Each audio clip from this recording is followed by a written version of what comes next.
Hello friends. Neeraj Pandey एक नई web series the freelancer Disney Hotstar पर लेकर आए हैं। ऐसे प्रोफेशनल सिपाही जो प्राइवेट काम करते हैं और दुनिया का कोई भी देश उनकी सेवाएं ले सकता है, वो फ्रीलांसर होता है। कुछ इसी पर बेस्ड है नीरज की द फ्रीलांसर। स्टोरी में आलिया यानी कश्मीरा परदेसी जो सिंगापुर में रहती हैं, वहाँ उनकी मुलाकात मोहसिन फजल यानी नवनीत मलिक से होती है और दोनों की शादी माता पिता की रजामंदी से इंडिया में हो जाती है। क्योंकि मोहसिन का परिवार मलेशिया में रहता है, तो पूरा परिवार इंडिया में ये कहकर जाता है कि वो मलेशिया जा रहे हैं, लेकिन वो मलेशिया की जगह इस्तांबुल होते हुए सीरिया पहुंच जाते हैं। वहाँ आईएस का अधिकार है। आलिया के सामने धीरे धीरे ये बात खुलती है कि मोहसिन और उसका परिवार आईएस में शामिल हो गया है। आलिया के पिता इनायत खान यानी सुशांत सिंह मुंबई पुलिस में थे, जहां कभी अविनाश यानी मोहित रैना और इनायत अच्छे दोस्त थे, लेकिन दोनों सस्पेंड होते हैं। उनकी एक अलग स्टोरी है।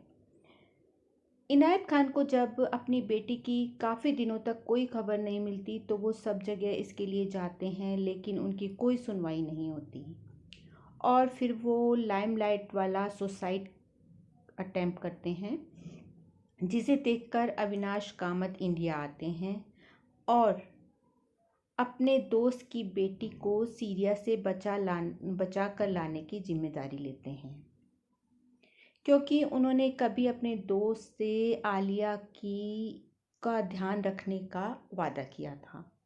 अविनाश आतंकवाद के बारे में बारीक खबर रखने वाले एक्सपर्ट डॉक्टर आरिफ यानी अनुपम खेर की मदद लेते हैं। अब क्या वो आलिया को सीरिया से निकाल पाते हैं? क्या आलिया बच पाती है? इन सवालों की गुत्थी आने वाले सीज़न में ही सुलझ पाएगी, लेकिन आईएस के तरीक़ों की जानकारी आपको इस सीज़न में ज़रूर मिल जाएगी और इसके लिए आपको ये सीरीज़ ज़रूर देखनी चाहिए। इस सीरीज़ के इस सीज़न के 4 एपिसोड हैं। ये सीरीज़ शिरीष थोरात की किताब ए टिकट टू सीरिया पर बेस्ड है। इस सीरीज़ की कहानी आपको द केरला स्टोरी और अकेली मूवी जैसी लग सकती है, लेकिन इसमें डिटेल काफ़ी ज़्यादा है और सीरीज़ शुरुआत से तेज़ रफ्तार में चलती है कि आप कुछ भी मिस नहीं कर सकते, वरना आपको उसके बारे में पता नहीं चलेगा।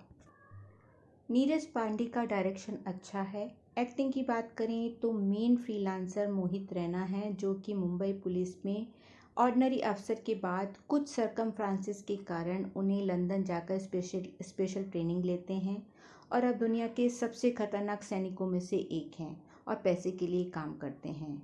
उनकी इस तरह की एक्टिंग काफ़ी फिट है। वो मजे हुए कलाकार की तरह काम करते हैं।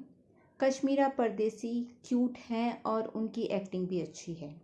अनुपम खेर की एक्टिंग पहले जैसी ही है। वो एक न्यूज़ एंकर की तरह लगते हैं जो सारी जानकारी दूसरों को प्रदान करते हैं। नवनीत मलिक की एक्टिंग तो ठीक है, किंतु वो थोड़े बड़े बड़े से नज़र आते हैं। सुशांत सिंह को जितना काम दिया उसमें वो पूरी तरह से खरे उतरे हैं। बाकी कलाकारों की एक्टिंग अपनी अपनी तरह से बिल्कुल अच्छी है। ये स्टोरी कुछ सवाल छोड़ती है, जैसे एक अच्छा भला पढ़ा लिखा मॉडर्न पूरी तरह से सेटल परिवार देखते ही देखते कट्टर बन जाता है और परिवार के सभी सदस्य इसमें शामिल हो जाते हैं। इसी तरह दिखाया है कि हीरो यानी मोहित की पर्सनल लाइफ ठीक नहीं है, जो कि मोस्टली सीरीज़ में दिखाया जाता है। और एक जगह आलिया की माँ आलिया को कहती हैं कि तेरे पापा चाहते थे कि अविनाश अंकल तुझे वापस लाएं, जबकि कितने टाइम से अविनाश और इनायत आपस में मिले ही नहीं होते।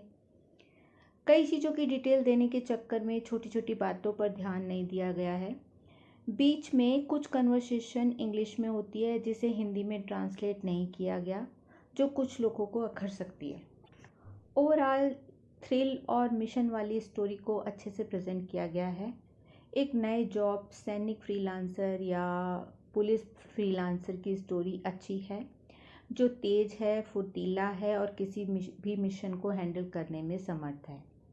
सो आप सीरीज़ देखें और नेक्स्ट सीज़न का वेट करें। Thank you.